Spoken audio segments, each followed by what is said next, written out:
এ জায়গায় আবার ওয়াদা করলেন, দুনিয়ার যত মুমিন বান্দা আছে তারা যদি কখনো বিপদে পড়ে যায় আর আমারে যদি ডাকে, আমি এইরকম করে বিপদ থেকে বাঁচাইয়া দেব। আইয়ুব আলাইহিস সালাম যখন আল্লাহ রাব্বুল আলামিনের কাছে ফরিয়াদ করলেন, আল্লাহ পাক তখন বলছেন, কোরআনে কারীম বলছে, ফাস্তাজাবনা লাহু ফাকাশাফনা মা বিহি মিন দুররিন ওয়া আতাইনাহু আহলাহু ওয়া মিসলাহুম মাআহুম রাহমাতাম মিন ইনদিনা ওয়া যিকরা লিল আবিদিন। আমি আইয়ুবের দোয়া কবুল করে নিলাম, শুধু তার পরিবার বর্গই দিলাম না, বরং আরো কিছু নিয়ামত আমি তাকে দান করে দিলাম। এবং তাই জন্য যেহেতু তারা ছিল আমার অনুগত বান্দা, আমার বাধ্যগত, আমি এই জন্য রহম করেছি, সমস্ত রোগ শোক আমি মাফ করে দিয়েছি। আমাদের সামান্য একটু জ্বর হয়, যদি 2-3 দিন জ্বর হয়েছে, জ্বর ছাড়ে না, বলে যে এত ভালো ভালো কাজ করি তারপর আমার এত জ্বর হওয়া লাগে, অমুকরা এত পাপ করে, তা তো কিছুই হয় না। খালি আল্লাহ আমার চোখে দেখলো, আমার বউর ওষুধ, আমার অলুমুড়ি সারি না। ভাইরা, আপনি ঠিক পান না যে কি গুনাহ আপনি করেন। কোরআনে কারীম বলছি, وما أصابكم من مصيبة فبما كسبت أيديكم ويعفو عن كثير। যত বিপদ তোমাদের উপর আছে সব দুই হাতের কামাই করা, আর আমি তো অনেকগুলো ক্ষমা করে দেই। তোমরা যত পাপ করো, আকাম করো, সবগুলির শাস্তি যদি দুনিয়ায় দিতাম, শ্বাস করার সময় পেতে না। অসুখ হলেই অধৈর্য হয়ে যেও না, ধৈর্য ধরো। আল্লাহ পাক বলেন, শুধু আইয়ুব নয়, ওয়া ইসমাঈল ওয়া ইদরিস ওয়া যাল কিফলি কুল্লুম মিনাস সাবিরিন। এইভাবে করে ইসমাঈল, ইদ্রিস, যুলকিফল সবাই ছিল ধৈর্যশীল। সুবহানাল্লাহ। আল্লাহ পাক বলেন, বান্দা যখন আমাকে ডাকে, আমি বান্দার একদম নিকটে, তার ঘাড়ের চাইতেও নিকটে। ওয়া নাহানু আকরাবু ইলাইহি মিন হাবলিল ওয়ারিদ। আমি আমার বান্দার সব যে রগের উপরে তার মাথা, এর থেকেও আমি আমার বান্দার বেশি নিকটে। সুবহানাল্লাহ পড়ে, আমি তোমার কাছে, আমার কাছে মাপ চাও, যত বড় গুনাহ হোক। ওয়া ক্বালা রাব্বুকুম উদউনি আস্তাজিব লাকুম। তোমার প্রভু তোমাকে ডেকে বলেছে, আমাকে ডাকো, আমি মাফ করে দেব। সুবহানাল্লাহ। কত বড় কথা, আমাকে ডাকো, নিরাশ হয়েও না, হতাশ হয়েও না। আল্লাহর গজব বেশি না রহমত বেশি? আল্লাহর রহমত বেশি। হাদিসে কুদসির ভিতরে এসেছে, আল্লাহ পাক বলেছেন, কোন বান্দা যদি আমার দিকে 1 বিগত অগ্রসর হয়, আমার রহমত তার দিকে 1 হাত এগিয়ে যায়। কোন বান্দা যদি আমার দিকে হেঁটে আসে, আমার রহমত তার দিকে দৌড়ে যায়। বান্দা যখন আল্লাহর দরবারে 2 হাত উঁচু করে চোখের পানি ফেলে দেয়, মুসলিম শরীফের হাদিসের ভিতরে এসেছে, গভীর রাত্রে, রাতের 3য় অংশে আল্লাহ রাব্বুল আলামিন প্রথম আকাশে আসেন আর ডেকে বলেন, পৃথিবীতে আছো নাকি কেউ গুনাহ করে জীবন বরবাদ করে দিয়েছো, আমার কাছে মাফ চাও। ঋণগ্রস্ত আছো, অসুস্থ আছো, অপমানিত আছো, কে আছো মাজলুম, আমাকে ডাকো, আমার কাছে বলো, আমি ডাকে সারা দেব, জীবনের আশা পূরণ করে দেব। ওই সময় যে সমস্ত লোকেরা কাঁদে তাহাজ্জুদের নামাজ পড়ে, আল্লাহ জিজ্ঞেস করেন ফেরেশতারা, অমুক অমুক দেশ অমুক অমুক বান্দারা কাঁদে কেন? ফেরেশতারা বলে, রব্বুল আলামিন তুমি তো ভালো করে জানো। আল্লাহ বলেন, জানি, তবুও তোমাদের মুখে শুনতে চাই। তারা বলে, রব্বুল আলামিন তোমার এই বান্দা গুনাহ করেছি, গুনাহর জন্য মাফ চায়, জাহান্নাম থেকে বাঁচতে চায়। আল্লাহ পাক বলেন, ফেরেশতারা আমার এই বান্দারা আমারে দেখেছে নাকি? বলে, দেখে নাই। বলে, আমার দোজখ দেখেছে নাকি? বলে, না, তাও দেখে নাই। আমার বেহেশত দেখেছে নাকি? বলে, না, তাও দেখে নাই। আল্লাহ পাক বলেন, ফেরেশতারা সাক্ষী দেখো, ওরা আমাকে দেখে নাই, আমার বেহেশত দোজখ কিছুই দেখে নাই, শুধুমাত্র আমার নবীর কথা, আমার কোরআনের কথা বিশ্বাস করে আরামের ঘুমকে হারাম করে যেভাবে তারা কাঁদতেছে, সাক্ষী থেকে যাও ফেরেশতারা, আমার রহমতের দরিয়ায় জোশ মেরেছে, আমার ওই ক্রন্দনরত বান্দাগুলিকে আমি আল্লাহ মাফ করে দিলাম। সুতরাং মুমিন বান্দা যারা, আল্লাহর মুমিন বান্দা যারা, এই ইমানের কোয়ালিটি এটাও হতাশায় নিরাশায় ভেঙে পড়বে না। গুনাহ তো মানুষই করে, গুনাহ হয়ে গেছে মাফ চাও। তোমার গুনাহ কদ্দুর? তোমার গুনাহ যদি হয় পাহাড় সমান, আল্লাহর রহমত আকাশ সমান। জাহান্নামের কঠিন শাস্তি থেকে বাঁচতে হলে আল্লাহর প্রতি ঈমান আনতে হবে। আর ঈমান আনলে যে কোয়ালিটি গুলি হওয়া উচিত সেগুলি আমি আপনাদের সামনে আলোচনা করছি। এরপরে আরেকটি কোয়ালিটি হবে মুমিনের, তা হলো কঠোর কঠিন বিপদে অবিচল থাকবে, বিপদে ভেঙে পড়বে না। বিপদ আপদ শত্রুতা ক্ষয় ক্ষতি যা কিছু হয় সবই আল্লাহর পক্ষ থেকে, এটা মেনে নিতে হবে এবং ধৈর্য ধারণ করতে হবে। বিপদ মুসিবত শুধু উম্মতের জন্য নয়, দুনিয়ার সমস্ত নবীদের বিপদ এসেছে, হয় নাই? নবীদের বিপদ আসে নাই? কোরআনে কারীম থেকে শুনুন, আল্লাহ রাব্বুল আলামিন বলেন, ওয়াকাযালিকা জাআলনা লিকুল্লি নাবিয়্যিন আদুওয়ান মিনাল মুজরিমিন। আল্লাহ পাক বলেন, এমনি করে আমি সকল নবীদের শত্রু বানিয়ে দিয়েছি, সব পাপিষ্ঠ আর অপরাধ প্রবণ লোকদেরকে। প্রত্যেক যুগে নবীদের শত্রু ছিল, প্রত্যেক যুগে নবীদের কি ছিল? শত্রু ছিল। সে শত্রু কারা ছিল?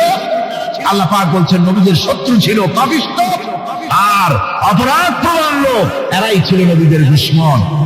রাসূলগণের অবস্থা যদি এই হয়, তাহলে তার উম্মত, ওই দিনের ধারক বাহক যারা, তাদের বুঝি বিপদ আপদ হবে না? নাকি হবে কিনা? তো ইসলামের বিরোধিতা যারা করে, কোরআনের পরিভাষায় বলা হয়েছে ইসলামের দুশমন, নবীদের দুশমন। দুনিয়ার সব পাপিষ্ঠ আর অপরাধ প্রবণ লোকেরাই ইসলামের দুশমন হয়, নবীদের দুশমন হয়। আজও দেখেন, আজও তাকিয়ে দেখেন, ইসলামী আন্দোলনের বিরোধিতা যারা করে তারা পাপিষ্ঠ চরিত্রের কিনা। তাকায় দেখেন, খুঁজে দেখেন, সর্বত্র দেখেন, খুঁজে দেখুন, খুঁজে দেখুন। যারা ইসলামী আন্দোলনের বিরোধিতা করে, যারা ইসলামকে মিটিয়ে দেওয়ার চেষ্টা করতেছে, যারা ইসলামকে মৌলবাদ বলে, ইসলামকে সাম্প্রদায়িক বলে, কোরআনে কারীমের কথা কত স্পষ্ট যে নবীদের দুশমন হয়, ইসলামের দুশমন হয় মুজরিম লোকেরা, অপরাধ প্রবণ আর পাপিষ্ঠ লোকেরা। আজও আমরা দেখতে পাই এই শ্রেণীর লোকেরা পাপিষ্ঠ এবং সবচাইতে সমাজের নিকৃষ্ট ধরনের চরিত্রহীন লোক। নামাজ নাই। আপনি খুঁজে দেখেন, ইসলামী আন্দোলনের বিরোধিতা যারা করছে, যারা নেতৃত্ব দিচ্ছে, নামাজ নাই, রোজা নাই, চরিত্র নাই, হজ নাই, যাকাত নাই, মদ, জুয়া, জেনা, ব্যভিচার ইত্যাদিতে লিপ্ত। চেহারা দেখলে ছেলেপেলেরা 2 গ্লাস পানি খায় ভস্ম যায়। কথা ঠিক কিনা কর? এই হলো অবস্থা। মারে কেন? মুমিনদেরকে, পয়গম্বরদেরকে, সাহাবীদেরকে এবং ঈমানদারদেরকে মারে কেন?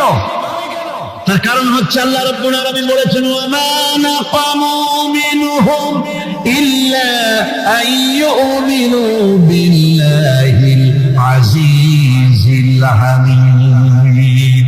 কাফিররা ঈমানদার লোকদেরকে অন্য কোন অপরাধী নির্যাতন চালায় না, নির্যাতন চালায় শুধু এই কারণে যেহেতু মুমিন লোকেরা পরাক্রমশালী, আল্লাহ রাব্বুল আলামিনের দ্বীনকে কায়েম করতে চায়, তার উপরে ঈমান এনেছে, এই কারণেই তারা মারে। ঠিক কিনা কর? যুগে যুগে নবীদের উপরে, সাহাবীদের উপরে যে অত্যাচার হয়েছে, সে অত্যাচার এই কারণেই হয়েছে, অন্য কোনো কারণে নয়। এই কঠিন বিপদে অবিচলতা এবং ধৈর্যের দৃষ্টান্ত নবীগণ পেশ করেছেন পৃথিবীর বুকে। আমরা দেখেছি ইব্রাহিম আলাইহিস সালামকে আগুনে ফেলানো হয়েছে, আছে না কোরআন শরীফে? আমি কিন্তু গল্প করতেছি না, সব কোরআনের কথা। কিসের কথা? ইব্রাহিম আলাইহিস সালামকে আগুনে ফেলানো হচ্ছে। অপরাধ কি? অপরাধ হচ্ছে হযরত ইব্রাহিম আলাইহিস সালাম দাওয়াত দিয়েছেন, লা ইলাহা ইল্লাল্লাহ। জোরে পড়েন, লা ইলাহা ইল্লাল্লাহ, লা ইলাহা, লা ইলাহা ইল্লাল্লাহ মুহাম্মাদুর রাসূলুল্লাহ। হযরত ইব্রাহিম আলাইহিস সালাম দ্বীনের দাওয়াত দিয়েছেন, এক আল্লাহর দাওয়াত দিয়েছেন, ঈমানের দাওয়াত দিয়েছেন। আর কোন অপরাধ ছিল না। নমরুদ সহ্য করতে পারল না। কোরআনে কারীমের মধ্যে সব কথাগুলি আল্লাহ পাক এই জন্য বিধৃত করেছেন, এই জন্য কোরআনে কারীমের মধ্যে সব কথা উঠায় দিয়েছেন, যাতে করে মুমিনেরা বিপদ আসলে পরে যেন ঘাবড়ে না যায়। ইব্রাহিম আলাইহিস সালামকে আগুনে ফেলানো হচ্ছে, ফেরেশতা বলছে ইব্রাহিম তোমারে আগুনে ফেলায় দেওয়া হতেছে, আমার কাছে সাহায্য চাও, আমার কাছে ক্ষমতা আছে, আগুনগুলো উঠে নমরুদের বংশ জ্বালায় দেব।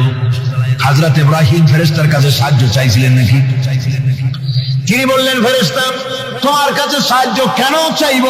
আমি তো এমন কোন অন্ধ আল্লাহর ইবাদত করি না যেই অন্ধ স্রষ্টা তার গোলামের দুঃখ দুর্দশা না দেখেন। আমি তোমার কাছে সাহায্য চাইব না। হযরত ইব্রাহিম আলাইহিস সালাম পাস করলেন। কি বলেন, পাস করছেন না? ঈমানের পরীক্ষায় পাস। আগুনের মধ্যে হযরত ইব্রাহিমকে যখন ফেলানো হচ্ছে, রব্বুল আলামিন আগুনের প্রতিরোধ করে দিলেন, ইয়া নারু কুনি বারদাও ওয়া সালামান আলা ইব্রাহিম। আগুন আমার ইব্রাহিমের জন্য শান্তিদায়ক, ঠান্ডা হয়ে যা। এখন কি আর আগুনের বাপের ক্ষমতা আছে ইব্রাহিমকে পোড়ানো? আর ক্ষমতা নাই। আমার বন্ধুগণ, ইব্রাহিম আগুনের ভিতরে আরামে বসে আছেন, আর ওদিকে নমরুদ বসে বসে দেখতেছে দূর থেকে। ইব্রাহিম তো জ্বলে না, গায়ের মধ্যে আগুন জ্বলে গেল। ডাক দিয়ে কয়, আগুন তোর হলো কি? কেন জ্বালাইতে পারিস না আমার দুশমন রে?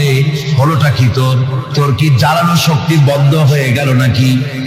আগুনের ভিতর থেকে জবাব এলো, নমরুদ রে আমার ভিতরে জ্বালানোর শক্তি আছে কি নাই যদি প্রমাণ করতে চাও, টেস্ট করতে চাও, তুই নিজে আয়, তোরে শুদ্ধ তামাম দুনিয়া জ্বালাই দিতে পারি, ইব্রাহিমের এক গাছা পশম জ্বালাইতে পারি না।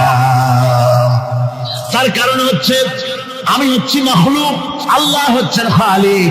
আল্লাহ আমাকে বলেছেন না জ্বালাতে, তুমি 1000 বার বললেও আমি ইব্রাহিমকে জ্বালাইতে পারবো না। কোরআনে কারীমে ঘটনা বলে মুমিনদেরকে সাহস দেওয়া হচ্ছে, মুমিনেরা দ্বীনের কাজ করতে গিয়ে বিপদ আবাজ আসবে, ঈমানের দাবি হলো বিপদ আসবে, আর বিপদ আসলে ঘাবড়ায় যেও না, মুসিবতে পড়ে চিন্তায় পেরেশানে হয়রান হয়ে যেও না। বিশ্বকবি আল্লামা ইকবাল কি সুন্দর করে বলেছেন, আজ ভি হো জু ইব্রাহিম কা ইমা पैदा आग कर सकती है एक अंदाज गुलिस्तान पैदा। ইব্রাহিমের ঈমান যদি আজিও কোথাও হয় বিদ্যমান, করতে পারেন অগ্নিকুণ্ডে খুবসুরত এক গুলিস্তান। আজ যদি আগুনের ভিতরে কোন নমরুদ কোন ইব্রাহিমকে যদি ফেলে দেয়, আল্লাহ রাব্বুল আলামিন আজও আগুনকে ফুলের বাগান বানায়া দিবেন। সুবহানাল্লাহ। ভয় পাওয়ার কারণ নাই, চিন্তা করার কোনো কারণ নাই। আমার বন্ধুগণ, হযরতে হুদ আলাইহিস সালামকে যখন সমাজের লোকেরা, রাষ্ট্রের লোকেরা ঘিরে ফেলে দিল, সমাজ শক্তি, রাষ্ট্র শক্তি যখন তাকে ঘিরে ফেলে দিল, ষড়যন্ত্রের পাহাড় তুলে দিল, তারে মেরে ফেলে দিবে, হযরত হুদ দেশ থেকে তা পালায় গেলেন না, ভয় পেলেন না।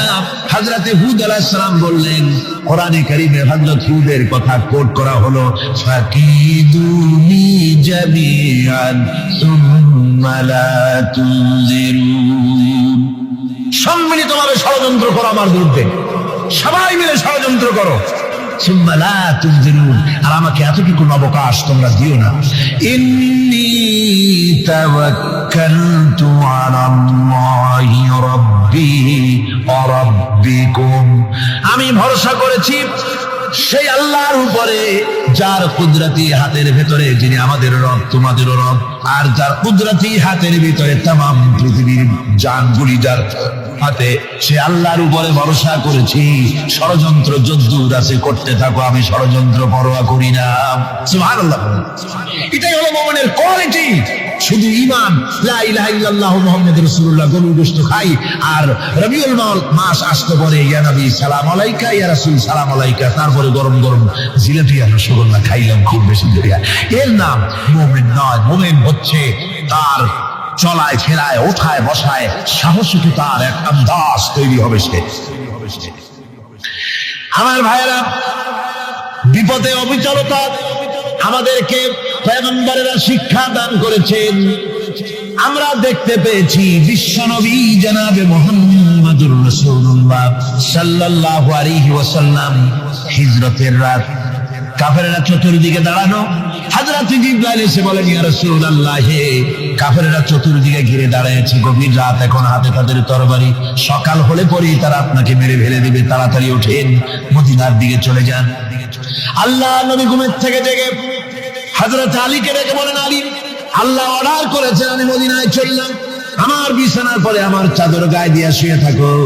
হযরত আলী বলেন, আল্লাহর হাবিব, আপনার চাদর গায়ে দিয়ে ঘুমিয়ে থাকবো, সকালবেলায় কাফির বেঈমানেরা আপনার বিছানার পরে আপনার চাদর গায়ে দেওয়া অবস্থায় আমি আলীকে তারা মুহাম্মদ মনে করবে, আর আমি আলীকে নবী মনে করে তারা তাদের তরবারি দিয়া কেটে কেটে টুকরা টুকরা করে আবার বিদায় করে দেবে দুনিয়া থেকে। এতটুকুনো পরোয়া করি না, বরং আমার দিলের মধ্যে এটাই তৃপ্তি থাকবে যে আমি আলীর জীবনের বিনিময় আল্লাহর হাবিব দুনিয়ায় বেঁচে আছেন। যে ব্যক্তি বিদ্রোহ করেছে এবং দুনিয়ার জীবনকে অগ্রাধিকার দিয়েছে তার জায়গা হচ্ছে জাহান্নাম। জোরে বলেন নাউজুবিল্লাহ। যে ব্যক্তি আল্লাহর সঙ্গে বিদ্রোহ করেছে আর পরকালের জন্য পাথর জোগাড় করে নাই, দুনিয়াকে অগ্রাধিকার দিল, পরকালকে ভুলে গেল, তার জায়গা হলো জাহান্নাম। وَأَمَّا مَنْ خَافَ مَقَامَ رَبِّهِ وَنَهَى النَّفْسَ عَنِ الْهَوَى فَإِنَّ الْجَنَّةَ هِيَ الْمَأْوَى। আর যে ব্যক্তি আপন প্রভুর সামনে উপস্থিত হকে ভয় করেছে এবং আপন প্রবৃত্তিকে লালসা মুক্ত করেছে, লালসার হাত থেকে রক্ষা করেছে, আল্লাহ রাব্বুল আলামিন কিয়ামতের দিন তার জন্য রেখে দিয়েছেন জান্নাত। তার জন্য কোন জায়গা? আমাদেরকে পরকাল ভিত্তিক জীবন যাপন যদি করি তাহলে কবরের জবাবগুলি খুব আসান হবে। আর যদি পরকাল ভিত্তিক জীবন যাপন না হয়, কবরটা মুসিবত হয়ে যাবে। হযরত ওসমান রাদিয়াল্লাহু তাআলা আনহু কবরের কাছে গিয়ে খুব কাঁদতেন। সাহাবায়ে কেরাম প্রশ্ন করেছেন, হুজুর, রাসূল করিম সাল্লাল্লাহু আলাইহি ওয়াসাল্লাম যখন জান্নাত ও জাহান্নামের ওয়াজ করেন তখনও তো এত বেশি আপনি কাঁদেন না, যত বেশি কাঁদেন কবরের কাছে এসে। কারণ হযরত ওসমান রাদিয়াল্লাহু তাআলা আনহু বলতেন, আমার সাথীরা, আমি আমার হাবিবের কাছে, আল্লাহ রাব্বুল আলামিনের রাসূলের কাছে আমি শুনেছি এই কবরটাই হলো প্রথম স্টেশন, এই কবরটাই হলো প্রথম ইমিগ্রেশন কাউন্টার। এই জায়গায় কেউ যদি ধরা পড়ে যায়, কারো যদি চার্জশিট হয়ে যায়, সব জায়গায় ধরা পড়ে যাবে, হাসরে মিজানে সিরাতে কোন জায়গায় নাজাত পাবে না। আর এই কবরটা যদি কেউ মুক্তি পেয়ে যায়, মিজান সিরাত হাসর সব জায়গা থেকে আল্লাহ তারে ভালোভাবে পার করে দিবেন। এটা হলো আসল জায়গা, মারাত্মক জায়গা, খুব মারাত্মক জায়গা। আমি এটাকে ইমিগ্রেশন কাউন্টার বলেছি আমার ভাষা। ইমিগ্রেশন কাউন্টার যারা বিদেশ ভ্রমণ করেছেন তারা জানেন। লন্ডন যাবেন, আমেরিকা যাবেন, সৌদি আরব যাবেন, যে কোনো বিদেশে যাবেন, গেলেই পাসপোর্ট তারা দেখবে। পাসপোর্টে আপনার ন্যাশনালিটি কোনটা সেটাই তারা জানতে চাইবে। আপনি কোন দল করেন এটা তারা জানতে চাইবে না।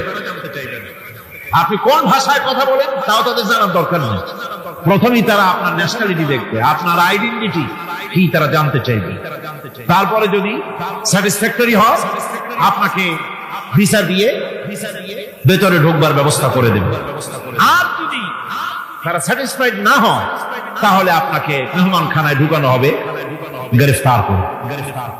কবর হচ্ছে এ ধরনের একটি ইমিগ্রেশন কাউন্টার। কবরের ভিতরে মানুষ যখনই রাখা হবে সঙ্গে সঙ্গে দুজন ফেরেশতা আসবে। কবরের কাছে যারা এসেছিল দাফন হয়ে যাওয়ার পর এই লোকগুলি 40 কদম যেতে যতক্ষণ লাগে এর মধ্যেই দুজন ফেরেশতা এসে যাবে, এসে জিজ্ঞেস করবে, মান রব্বুকা, তুমি কোন দল করতে? ওটা তাদের জানার দরকার নেই। চাকরি কিসে করতেন ওটা জানার দরকার নেই।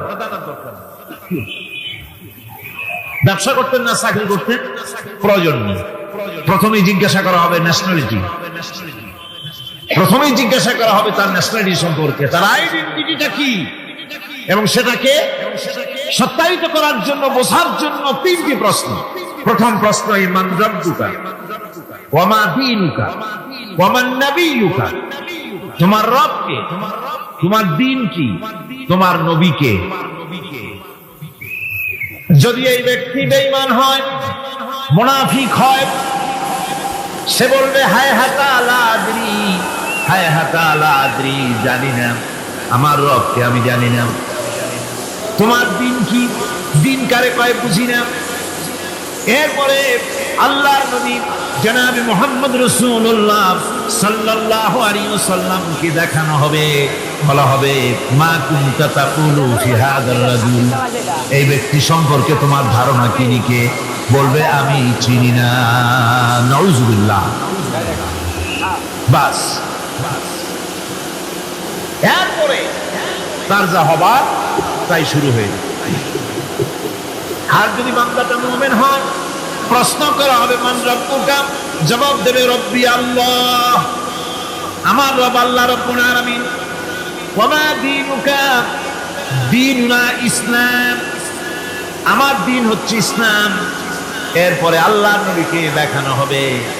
কয়েক রকমের বর্ণনা আছে, কোন বর্ণনায় আছে হুজুরের আকারে দেখানো হবে, অথবা রাসূলকে সরাসরি দেখানো হবে।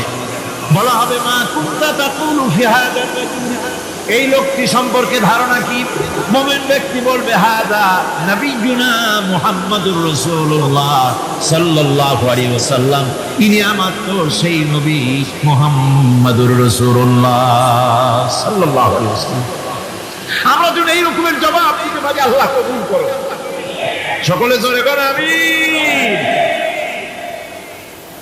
জবাব হয়ে যাওয়ার পর গায়ব থেকে আওয়াজ আসবে, ফাফরিশু বিল জান্নাতি ওয়ালবিসু বিল জান্নাহ, ও আমার ফেরেশতারা, আমার এই বান্দাকে জান্নাতের পোশাক পরায়া দাও, আর কবরটাকে জান্নাতের বিছানা বিছায়া দাও। জান্নাতের পোশাক পরায়া দাও, জান্নাতের বিছানা বিছায়া দাও। ইলা মাদ্দা বাসারিহি, তার চোখের দৃষ্টি যত দূর যায়, কবরটা ততটা প্রশস্ত করে দাও। এরপর বেহেশতের পোশাক পরাইয়া, বেহেশতের বিছানা বিছায়া ফেরেশতা বলবে নৌম কানাউমুল উরুস, ঘুমিয়ে যাও। দুলামিয়া যেমন বাসর সজ্জায় নতুন বউ নিয়ে আরামে ঘুমায়, এরকম আরামে ঘুমায় যাও। ইলা ইয়াউমিল কিয়ামা, কিয়ামত পর্যন্ত ঘুমায়। আরামে ঘুমিয়ে থাকবে। এরপরে সিংহায় ফুৎকার হবে, সিংহার ফুৎকারের আওয়াজে তার ঘুম ভেঙে যাবে। বলবে ইয়া ওয়াইলানা মান বা'আসানা মিন মারকাদিনা, হায় আফসোস, আমার এত আরামের ঘুম থেকে কে আমাকে জাগ্রত করলো, আমার ঘুমটারে নষ্ট করলো কে।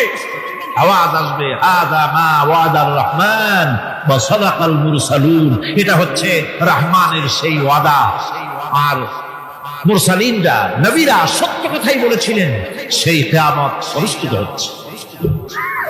আমার বন্ধুগণ, সেজন্য এই দুনিয়ার মোহে পড়ে থাকলে পরে দুনিয়ায় যারা অগ্রাধিকার দিবে দুনিয়াকে পরকালের তুলনায়, জবাব দিতে পারবে না কবরের ভিতরে গিয়া। আর যারা পরকালকে অগ্রাধিকার দিবে, দুনিয়ার চাইতে পরকালকে বেশি অগ্রাধিকার দেবে, আর আল্লাহর ভয় কলিজার ভিতরে রাখবে, কবরের জবাব সঠিকভাবে দিতে পারবে, কিয়ামতের দিন আল্লাহ রাব্বুল আলামিন তাদের জন্য জান্নাত দান করবেন। জোরে বলেন আমিন। দুনিয়াটা হচ্ছে দুনিয়া যেখানে আমরা আছি। আমি আগেই বলেছি, দুনিয়া হচ্ছে আজমা শব্দ থেকে এর উৎপত্তি হয়েছে। তুচ্ছ, নিকৃষ্ট, এটার দাম নাই, এটার মূল্য নাই। হযরত ইবনে কাইয়িম রাহিমাহুল্লাহ নওয়ারাল্লাহু মারকাদাহু ওয়া জাআলাল জান্নাতা মাসওয়াহু, হযরত ইবনে কাইয়িম তিনি বলছেন, সুন্দর করে বলছেন দুনিয়া সম্পর্কে, মা মাদা ফিদ দুনিয়া আহলামুন ওয়া মা বাকিয়া মিনহা আমানি ওয়াল ওয়াক্তু বাইনাহুমা দাইন। মা মাদা ফিদ দুনিয়া আহলামুন, জীবনের যে অংশ ফেলে এসেছি সেটা আজ একটা স্বপ্ন।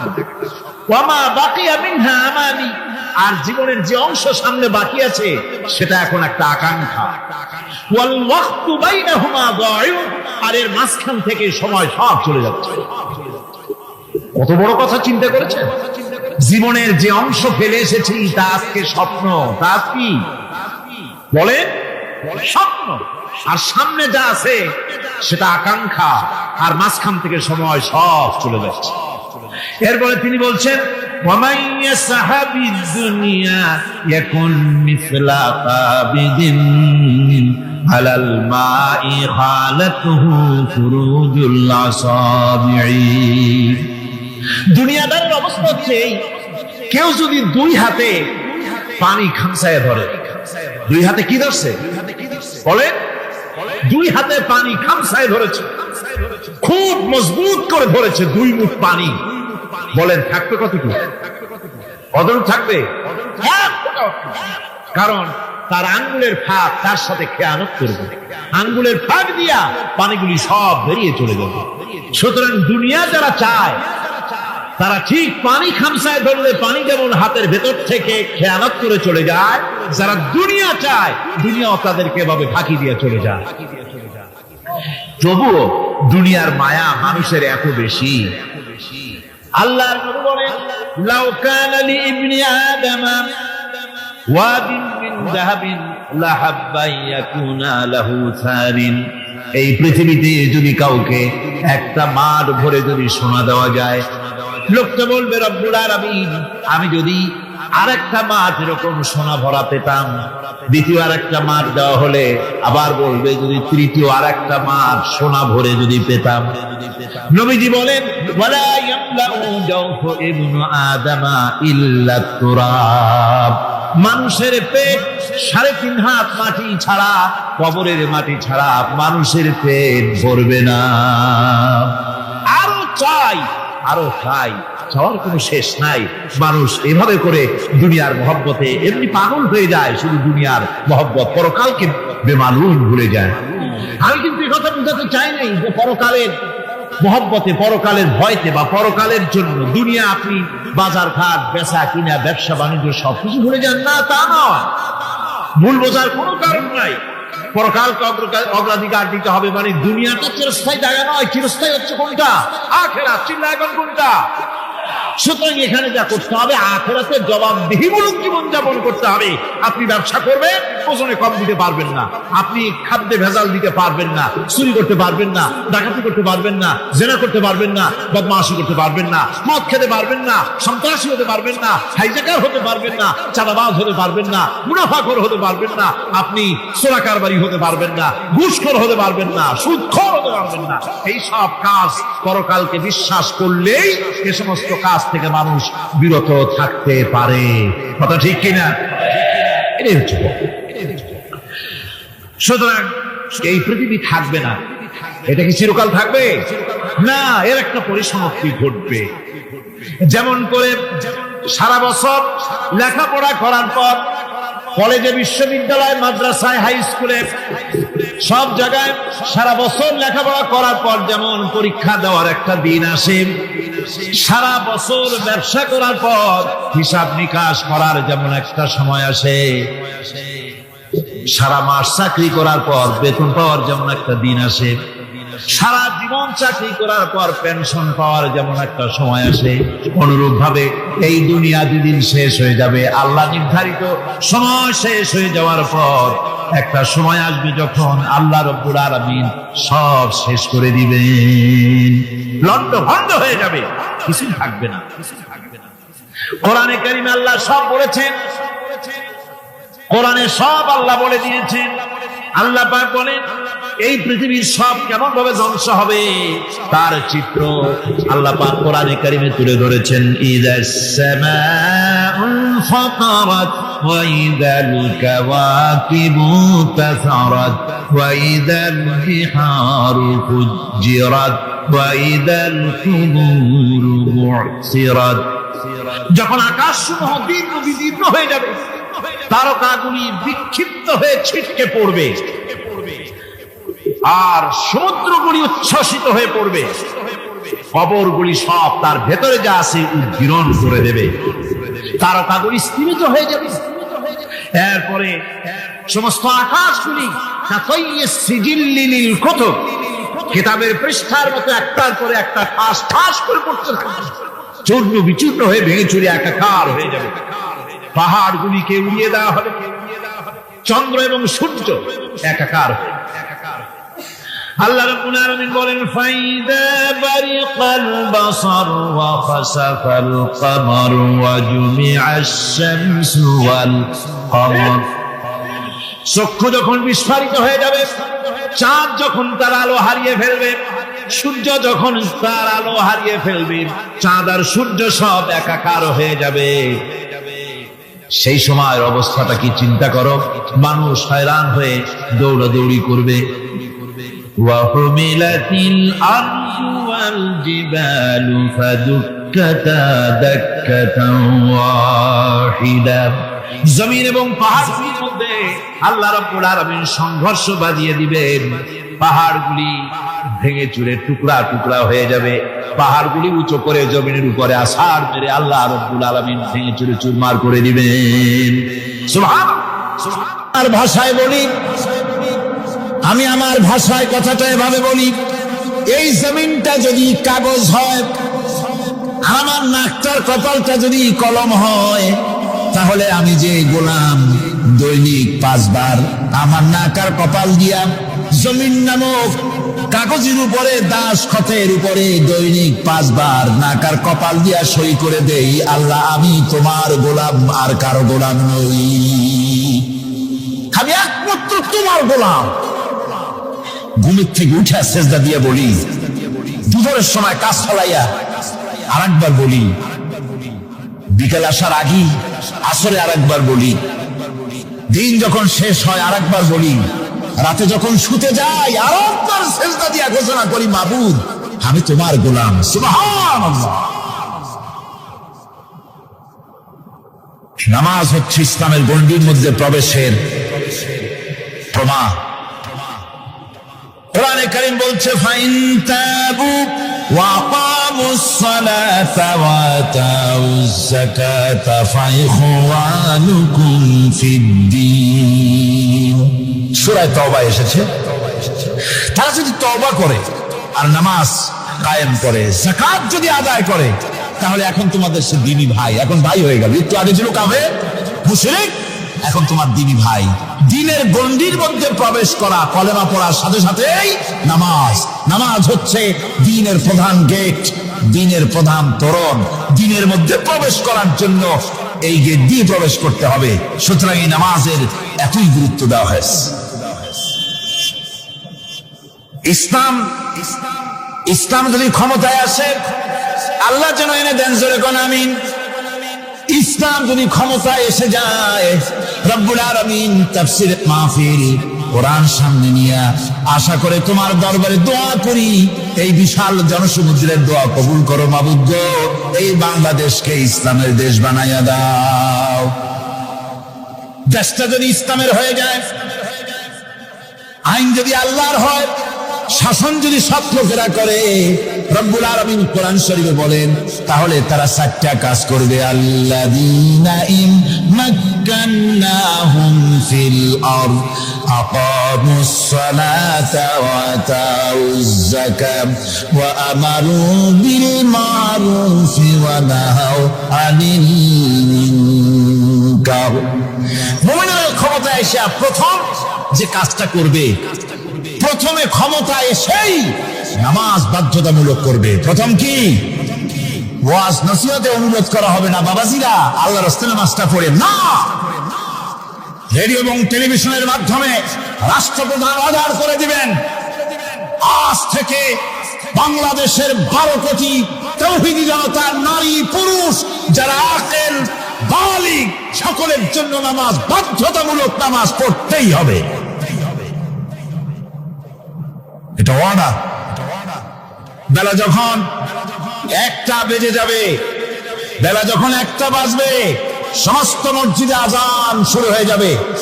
আজানের সাথে সাথে অফিস, আদালত, কল কারখানা, ক্ষেত খামার, শিক্ষাঙ্গন সব ডেডলক হয়ে যাবে। আধা ঘন্টার জন্য বন্ধ হয়ে যাবে।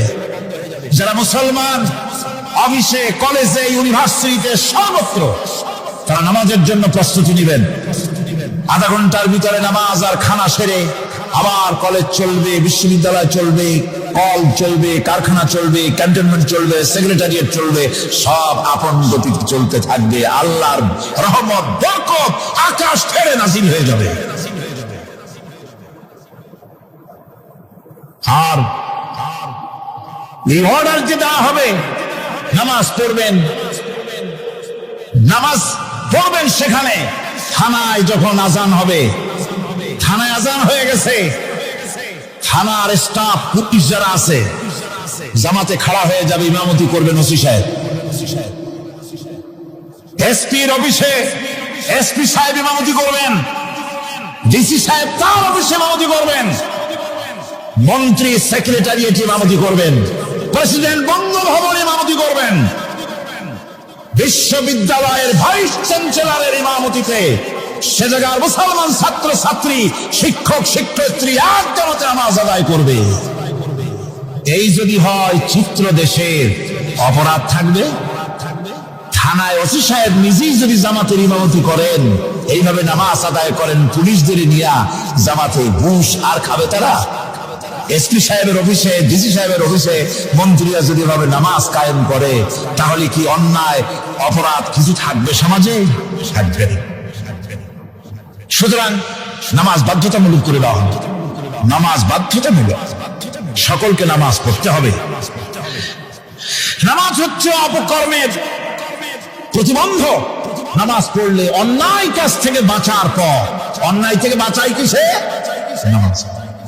আল্লাহ রাব্বুল আলামিন বলেন, উতলু মা উহিয়া ইলাইকা মিনাল কিতাবি ওয়া আকিমিস সালাত ইন্নাস সালাতা তানহা আনিল ফাহশাই ওয়াল মুনকার। হে নবী, এই কিতাব তেলাওয়াত করো, যা তোমার প্রতি অবতীর্ণ করা হয়েছে, এই কিতাব তেলাওয়াত করো আর নামাজকে প্রতিষ্ঠা করো। নিঃসন্দেহে নামাজ মানুষকে পাপাচার থেকে বাঁচায়া দেয়। অশ্লীলতা, পাপাচার থেকে মানুষকে বাঁচায় কে? জোরে চিল্লায় কোন কে? নামাজ। এই নামাজ মানুষকে অন্যায় কাজ থেকে বাঁচায় দেয়। নামাজ যে মানুষকে অন্যায় কাজ থেকে বাঁচায়, কেমনে বাঁচায়? আমরা যে নামাজ পড়ি, এই নামাজে তো আমাদেরকে অন্যায় কাজ থেকে বাঁচাইতে পারে না। নামাজি বহুত মানুষ আছে অন্যায় করে, করে কিনা? করে না? করে না? করে। নামাজি অথচ অন্যায় করে। আর আল্লাহ বলছেন নামাজিকে, নামাজ তাকে অশ্লীলতা থেকে ফিরায়। তাহলে কথা কাটটা ঠিক? আল্লাহটা জোরে বলেন, কাটটা ঠিক? অবশ্যই আমার আল্লাহর কথা হক। আমি ভুল করছি, আমি যেন কোথাও ভুল করতেছি, সামথিং ইজ রং, কোথাও যেন আমরা ভুল করে বসতেছি, সেই ভুলটা কি আমরা আবিষ্কার করতে চেষ্টা করবো ইনশাআল্লাহ। প্রথম যে কথাটা সেটা হচ্ছে এই যে আমরা যা নামাজে পড়ি আমরা তা বুঝি না। কথা ঠিক কিনা? আমি যদি এখন প্রশ্ন করি সামি আল্লাহু লিমান হামিদা অর্থ কি, কম ফার্স্ট ডিভিশনে কয়েকটা লেটার নিয়ে ফেল করবেন, এরকম লোক আছেন না নাই? সুবহান রাব্বিয়াল আলা অর্থ কি জানি না, সুবহান রাব্বিয়াল আযীমের অর্থ কি জানি না, দোয়া কুনুত অর্থ কি জানি না, তাশাহুদ অর্থ কি জানি না, সূরা ফাতিহার অর্থ কি জানি না। এমন কি উযুর মধ্যে কয়টা ফরজ তা অনেকে জানা নাই। কথা কি বেশি বললাম না ঠিক বলছি? একজনে জিজ্ঞেস করলো, মিয়া উযুতে কয় ফরজ? কয় হুজুর কি মনে করেন এটা বুঝি জানি না, এটা তো সাধারণ ব্যাপার, বলেন না কয় ফরজ? উযুতে তো 17 ফরজ। কি কি? কয় হাত ধোয়া, পাও ধোয়া, মুখ ধোয়া, নাক ধোয়া, চোখ ধোয়া, জিহ্বা ধোয়া, মাথা ধোয়া। বলতে বলতে গুণে দেখা গেল প্রায় 19টার মতো বলছে। বলা হলো, মিয়া বললেন আপনি উযুতে ফরজ 17টা, কইলেন আপনি 19টা। কয় হুজুর জানি, আরো বলি না আপনাদের ভয়তে। উযু জানে না, নামাজ জানে না, তাকে এই নামাজ কেমনে ফিরাবে অন্যায় কাজ থেকে? কথা বুঝতে পেরেছেন? নামাজে আল্লাহু আকবার বললাম, এরপরে সানা পড়লাম, তারপরে সূরা ফাতিহা পড়লাম। সূরা ফাতিহার ভিতরে যে সমস্ত কথাগুলি বললাম সেই কথাগুলি বুঝি না, কি বলেছি তাও জানি না। এরপরে সুবহান রাব্বিয়াল আলা বলেছি, সুবহান রাব্বিয়াল আযীম বলেছি, সামি আল্লাহু লিমান হামিদা বলেছি, অর্থ কি জানি না। আল্লাহ তা শুনতে পান, যে ব্যক্তি আল্লাহর প্রশংসা করেন তিনি তা শুনতে পান। নামাজের মধ্যে আইডিয়া দেওয়া হচ্ছে, তুমি যে আল্লাহর জন্য নামাজ পড়তেছো, প্রশংসা করতেছো, এটা এমন নয় যে আল্লাহ পাক দেখছেন না বা শুনতেছেন না। তুমি যা বলতেছো, প্রশংসা করতেছো, আল্লাহ পাক তা শুনতে পাচ্ছেন। সামি আল্লাহু লিমান হামিদা, সুবহান রাব্বিয়াল আলা। আমি মহান সর্বশ্রেষ্ঠ আল্লাহ রাব্বুল আলামিনের পবিত্রতা ঘোষণা করছি, আমি তার প্রশংসা করছি। সূরা ফাতিহার কি আমরা বলি আপনারা ব্যাখ্যা দেখে বুঝে নিন, সেগুলি আমি এখানে বলে বাকি কথা সব শেষ করতে পারবো না। নামাজে কি পড়েন সেটা যদি জানতেন, অবশ্যই আল্লাহ রাব্বুল আলামিনের কথা কার্যকরী হয়ে যেত। ইন্নাস সালাতা তানহা আনিল ফাহশাই ওয়াল মুনকার। নামাজ মানুষকে পাপের কাজ, অশ্লীলতা থেকে ফিরাতে পারে। আল্লাহ ইন্না বসাইছেন, নিশ্চয়ই, বেশক, অবশ্যই নামাজ পাপ থেকে ফিরাবে। কিন্তু কেমনে ফিরাবে নামাজ তো বুঝি না, নামাজ তো বুঝি না। খালি সেজদা দেয় জনমের মতো। আর সেজদা কি? নামাজে যদি দেখে ইমাম দেরি করতেছে, আত্মাহিয়াত পড়তে দেরি হয়ে যাচ্ছে, পিছন থেকে সিগন্যাল মারে, ঠিক কিনা? বেয়াদব, বেয়াদব। তোমার নামাজ, তোমার আত্মাহিত আগে শেষ হয়েছে, তাতে কি হয়েছে? চুপ করে বসে থাকো।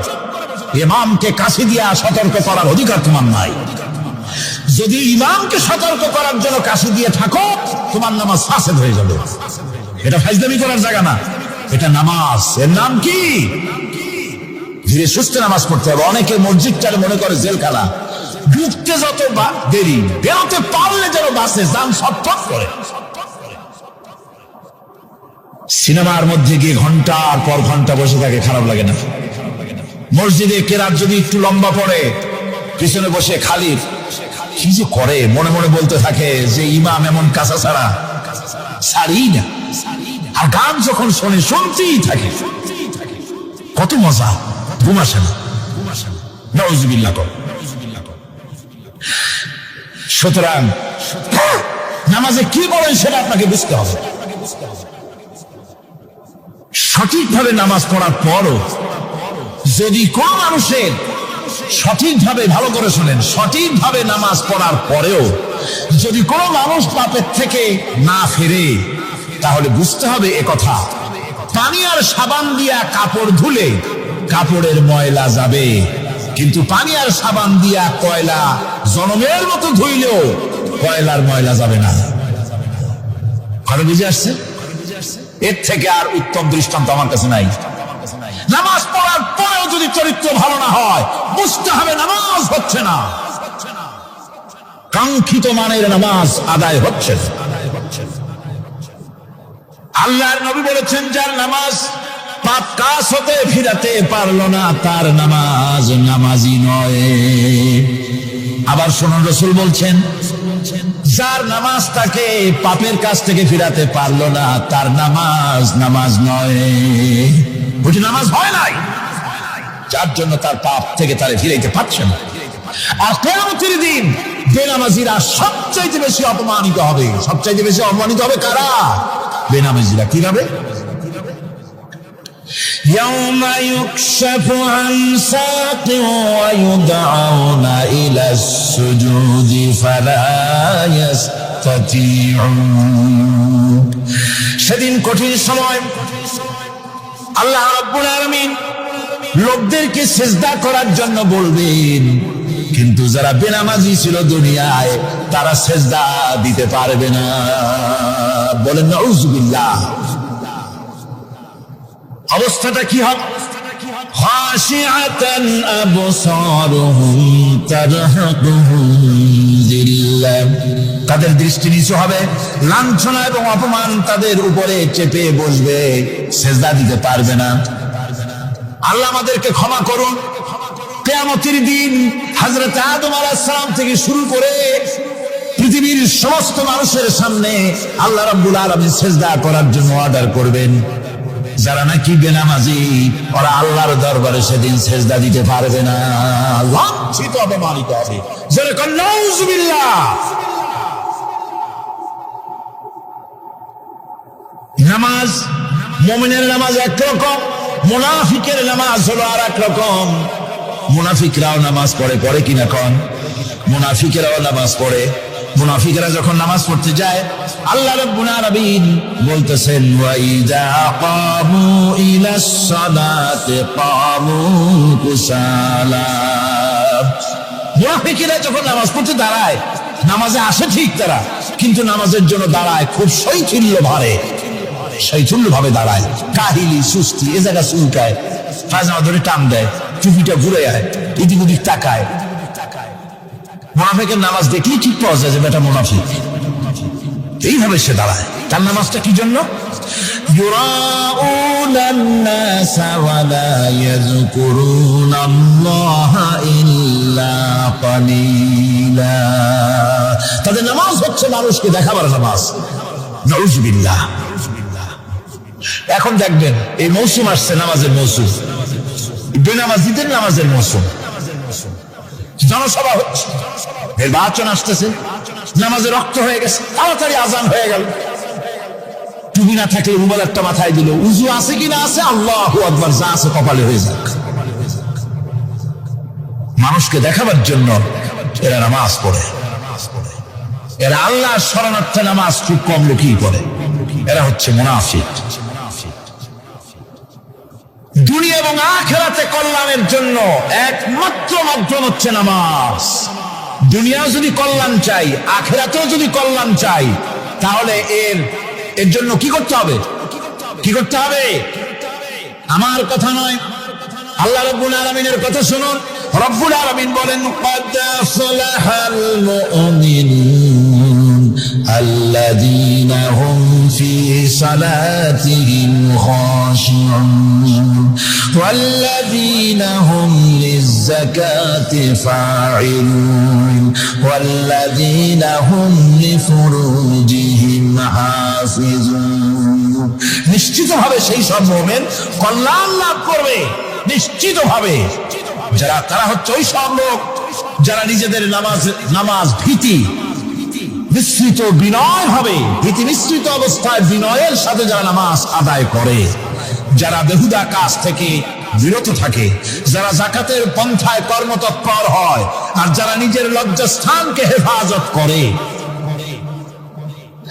এরপরে আল্লাহ পাক বলেন আল্লাযীনা হুম লিআমানাতিহিম ওয়া আহদিহিম রাউন ওয়াল্লাযীনা আলা সালাওয়াতিহিম ইউহাফিজুন ওয়াল্লাযীনা আলা সালাতিহিম হাফিজুন। আর যারা তাদের আমানতকে পূর্ণ করে, আমানত এবং তাদের ওয়াদা চুক্তি পূর্ণ করে, এবং যারা নিজেদের নামাজ সমূহকে পূর্ণভাবে হক আদায় করে নামাজ পড়ে, নামাজের যারা হেফাজত করে, এরা কারা? এরা হচ্ছে উলাইকা হুমুল ওয়ারিসুন আল্লাযীনা ইয়ারিসুনাল ফিরদাউসা হুম ফিহা খালিদুন। এরা হচ্ছে সেই সব লোক, এরা উত্তরাধিকার হচ্ছে জান্নাতের উত্তরাধিকার, জান্নাতুল ফিরদাউসে আল্লাহ রাব্বুল আলামিন এই গুণ বিশিষ্ট লোকদের জন্য জায়গা করে দিবেন। যেরকম সুবহানাল্লাহ। নামাজকে পড়তে বলা হয়নি, কোরআন শরীফে বলা হয়েছে নামাজ কায়েম করো। কি বলা হয়েছে কম তো দেখি? নামাজ কায়েম করো, নামাজ পড়ো। এই কথা কিন্তু কোরআন শরীফে কোন জায়গায় আছে নাকি? এখন কায়েম করা কারে বলে?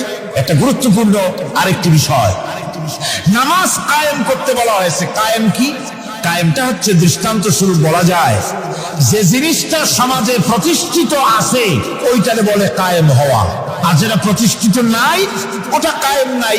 কায়েম মানে হলো প্রতিষ্ঠিত থাকা। যেমন আমাদের দেশে, আমাদের সমাজে নারী পুরুষ শিশু বৃদ্ধ সকলেই কাপড় পরা, শাড়ি পরা, লুঙ্গি পরা, এই কাপড় পরাটা কায়েম আছে, প্রতিষ্ঠিত আছে না নাই?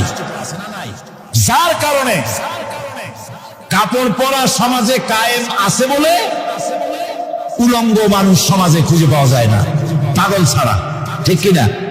একটা বাচ্চাকেও যদি উলঙ্গ হতে বলেন এখানে, 5 বছর 6 বছর একটা বাচ্চাকেও, সে কিন্তু রাজি হবে না, ঠিক কিনা?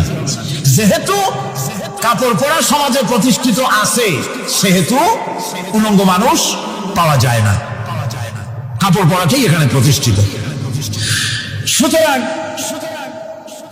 এখন অবস্থাটা এই হয়েছে, কাপড় পরা প্রতিষ্ঠিত আছে বলে কোন উলঙ্গ মানুষ এসে যদি এই মঞ্চে দাঁড়ায় আর বলে আমাকে একটু বক্তৃতা করতে দেন, আপনারা কি করবেন? মঞ্চে তো উঠতেই দিবেন না। উলঙ্গ মানুষ যদি কোনো চাকরি নিতে যায় ইন্টারভিউতে, তাকে লাইনে দাঁড়াইতে দেবে না। এমনকি উলঙ্গ হয়ে যদি বাড়িতে প্রবেশ করে, তার বড় দূর দূর করে তাড়াই দেবে, ঠিক কিনা? যেহেতু সমাজের ভিতরে কাপড় প্রতিষ্ঠিত আছে, সেই জন্য এই উলঙ্গ মানুষ পাওয়া যায় না। অনুরূপভাবে নামাজ যদি প্রতিষ্ঠিত হতো সমাজের ভিতরে, তাহলে বেনামাজি খুঁজে পাওয়া যেত না। চাকরি করতে গেলে সেখানে নামাজ মানদণ্ড হয়ে যেত, নামাজ পড়ে কিনা তা দেখে নেওয়া হতো। বেনামাজি লোক পাওয়াই যেত না যদি প্রতিষ্ঠিত থাকতো। প্রথম প্রশ্নই হতো তুমি নামাজ পড়ো কিনা। ইলেকশনে যদি একজন উলঙ্গ মানুষ এসে দাঁড়ায়, ভাইরা এবার আমার বোতল মার্কা বাক্স, উলঙ্গ মানুষ এসে ভোটে দাঁড়াইছে, আপনারা ভোট দিবেন? ওইটা কাপড় প্রতিষ্ঠিত আছে বলে, লুঙ্গি প্রতিষ্ঠিত সমাজে আছে বলে উলঙ্গ মানুষকে আপনি ভোট দিবেন না।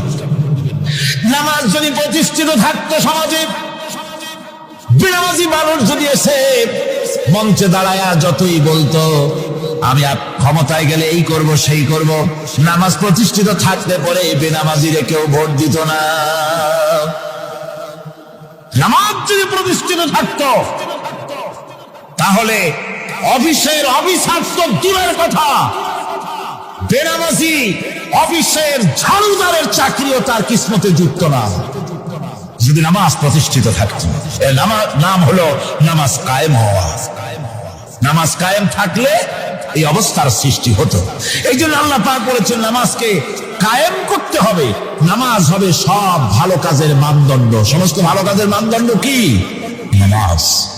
নামাজ আমাদেরকে বড় রকমের শিক্ষা দেয়। কি শিক্ষা দেয়? নামাজ আমাদের শিখায় ঐক্য আর ভ্রাতৃত্ব। ভ্রাতৃত্বের আর ঐক্যের শিক্ষা দেয়। এক নেতার আনুগত্য করা শিখায়।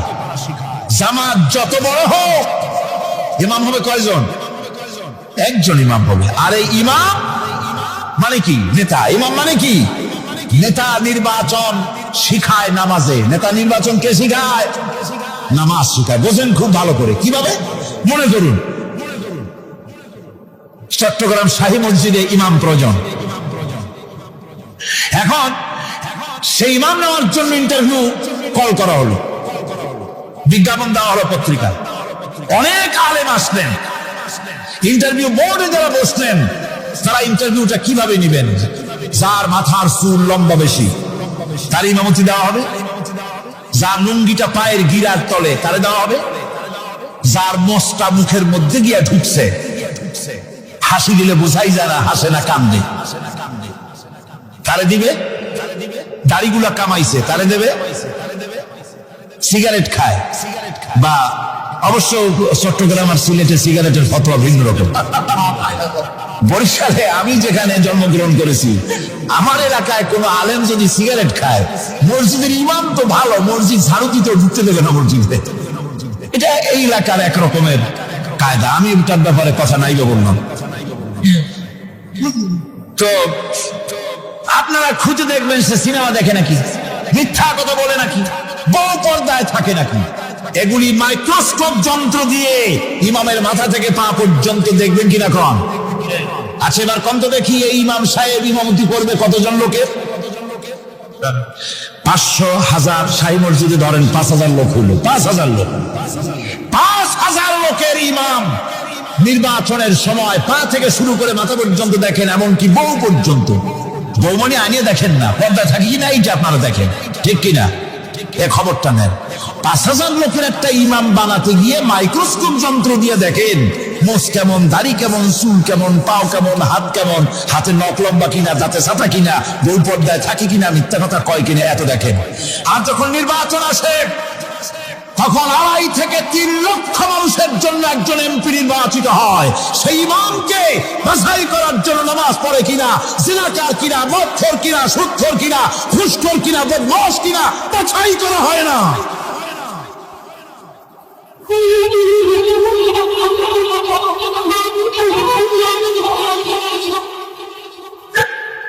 নামাজ আমাদেরকে এটা শিখায়, ইমাম কেমনে বানাইতে হবে। কন সুবহানাল্লাহ। নামাজ ঐক্য শিখায়, নামাজ ভ্রাতৃত্ব শিখায়, নামাজ পারস্পরিক মহব্বত শিখায়, নামাজ নেতা কেমন হওয়া উচিত, নেতা নির্বাচন শিখায়। আবার নেতা ভুল করলে তার ভুল বলা যাবে না, এরকম হতে পারবে না। নামাজের ভিতরে ইমাম যদি ভুল করলে আপনি লোকমা দিবেন, সুবহানাল্লাহ, আল্লাহু আকবার বলবেন। যদি তিনি সংশোধন না হলেন আবার দেন, তাতেও সংশোধন হলো না আবার দেন। 3 বার লোকমা দেওয়ার পর যদি ভুল সংশোধন না করে নামাজ ছেড়ে দেন, ইমামকে বের করে দেন, নতুন ইমাম নিয়োগ করুন। যারা ক্ষমতায় যাবে